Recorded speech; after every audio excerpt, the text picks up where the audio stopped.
Yeah, hey, this shit easy, nigga. Hey, I'm talking about, nigga, I'm still out here trying to get it. Contender Regime Boxing, checking back in with y'all, man. What's good? DEVIN Haney versus Regis Prograis, just a little bit over 2 weeks away, December 9th. This is a huge fight for both guys, right? We already know the magnitude of this fight. It's a big, I don't want to say step up, because Devin has fought Loma and Regis has fought Josh Taylor. So they both been in the ring with credible guys and, you know, top flight competition. You feel what I'm saying? So I don't really want to say it's a step up, but both of these guys are formidable opponents to each other. And I think, you know, both Haney and Regis going to have to be at the top of their game to get the outcome that they're looking for. So, you know, that fight is coming up, man, and there's been a lot of talk between both camps. You know, Regis continues to say, hey, man, I'm finna whoop DEVIN Haney. You know, I come from the bottom. I got it out the mud. You know, he's a little boy to me. He's a fraud. And, you know, DEVIN Haney say, hey, man, look, I put the work in the gym. I'm confident in my skills. I worked to get to this point. I've become undisputed, you know, the youngest to do it.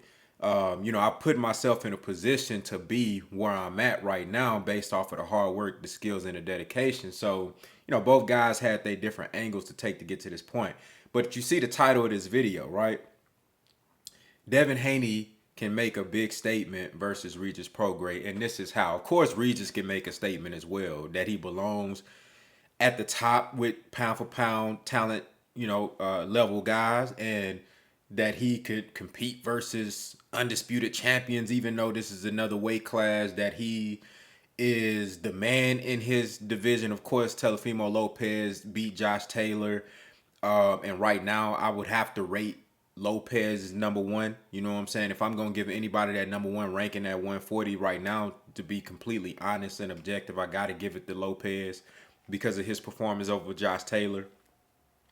You know, but Regis is right there, you know, 1A, 1B, you know, until further notice.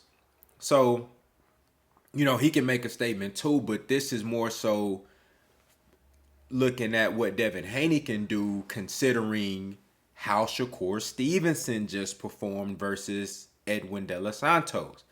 Boxing, the fans, the media, casual fans and hardcore, all spectators, motherfuckers got a bad taste in their mouth from that performance that Shakur Stevenson had. You look at the rivalry between Shakur Stevenson and DEVIN Haney. These guys, you know, started out as friends, but now they not really fucking with each other. Now, there's a whole backstory behind the reason why their friendship kind of went awry. Nonetheless, here we are today. They not really fucking with each other. Ultimately, we knew they was going to have to get in the ring, so all that friendly shit was going to go out the window at some point. It's just they ripped the Band-Aid off, and here we are. You feel what I'm saying? But, you know, we know Shakur Stevenson a big shit talker. DEVIN Haney, he could talk his share of shit as well. And Shakur Stevenson went out there, laid an egg, man, put on a horrible performance. You know, it was a terrible performance in a winning effort. But if you keep it at 100, if you go back and score each round, like up until like the 6th or 7th round, it's like, how you even scoring this fight? Because ain't nobody landing or really throwing shit for that matter. Shakur Stevenson definitely wasn't throwing no punches. He was letting the jab off here and there, but that shit wasn't landing either if we keeping it 100. If you had to give anybody any of those rounds, you would have had to maybe edge it to Shakur from his escapability. You dig what I'm saying? His ability to be elusive and avoid shots. But even then, how much credit can you give a guy for avoiding shots when he's not throwing any return fire? So it was a bad performance. DEVIN Haney came out and said what he said. Hey, I should have offered that bum 10%, and I was being too generous when I offered him the 25%. Basically, talking about the fact that Shakur Stevenson, with those type of performances, with that style, you're not going to sell many tickets. And here we are, you know, Devin Haney, a guy that's been overseas twice, fought on pay-per-view overseas, been exposed to an international crowd, and then fought on pay-per-view versus Lomachenko, who is an international boxing star, you know, worldwide talent. You know, been in with the top guys, been undisputed. Devin Haney has put in a lot of work, a lot of sweat equity to get to this point. And so for him to be the undisputed champion, offering a guy who only had one fight at 135 versus Yoshino, somebody that nobody knew who the fuck he was for real. You offer him the 25%, which, like Bill Haney said, it could have just been a flat fee if we being real, but you offered the man an actual percentage of whatever the purse or pot was going to be with the pay-per-view and all that. On top of that, even more important, an opportunity to be the undisputed champion, which could be leveraged into many more things, financially, status-wise, in so many other ways. You can leverage that title, those belts, the title, the status of being the undisputed champion. Shakur Stevenson turned that down. We already know that. The point I'm making is that Devin Haney say, hey, you're not selling no tickets with that type of style, and you don't deserve no down 25% if we keeping it 100. I actually agree with that. Shakur should have took that deal. Now Devin Haney, December 9th, has an opportunity to make a statement. You know, people was calling Devin Haney boring, pillow fisted, all this shit, right?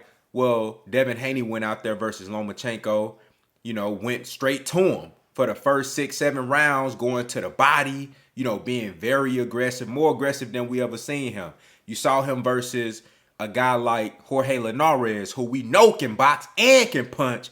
Devin Haney stood in the pocket with him, going to the body, even got hit with a big shot in that fight. But the only reason he took that big shot is because he was being aggressive and he was actually trying to make the fight. Versus, what's my man name? Jojo Diaz. He could have boxed Jojo Diaz a little bit more from the outside, but what he do? He chose to be more aggressive, letting the right hand go. Devin Haney has made a concerted effort to not only win these fights, not only be skillful and put on a masterclass defensively, being able to use the ring, use his jab, but he also has shown you time after time that he's willing to stand in the fire and fight. I think Devin Haney has another opportunity to take that to another level versus a very dangerous opponent in Regis Prograis. Not be reckless, but, you know, fight your fight. But at the same time, Devin Haney can go out there and show that, hey, this is how you do it. This is real boxing. This is how you hit and not get hit. This is how you be great defensively, but also let some offense off too. This is how you take away your opponent's best weapons and then make them pay for having a lack thereof. You dig what I'm saying?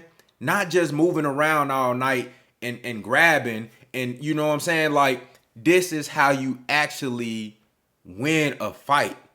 You feel what I'm saying? Not just off of your name and off of your status. Because let's keep it 100. Shakur Stevenson won that fight versus De Los Santos off of his status. Neither one of them did anything for real in that fight at all. You feel what I'm saying? So this is a huge opportunity for Devin Haney in his hometown to make a statement versus a top flight opponent in his second weight class, fighting for a world title in another weight class to be a 2-division world champion.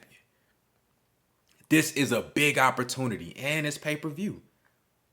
You feel what I'm saying? So Devin Haney really has everything in front of him to shut Shakur Stevenson down, to show him that it's levels to this shit as far as being able to sell tickets, as far as fighting on pay-per-view, fighting under the lights, as far as performing under the lights, and being in there with a dangerous guy. Just so happened that Devin is fighting another southpaw yet again. Being under the lights versus a dangerous opponent and showing that not only can I outbox you and put on a masterclass, but I'm also willing to fight you.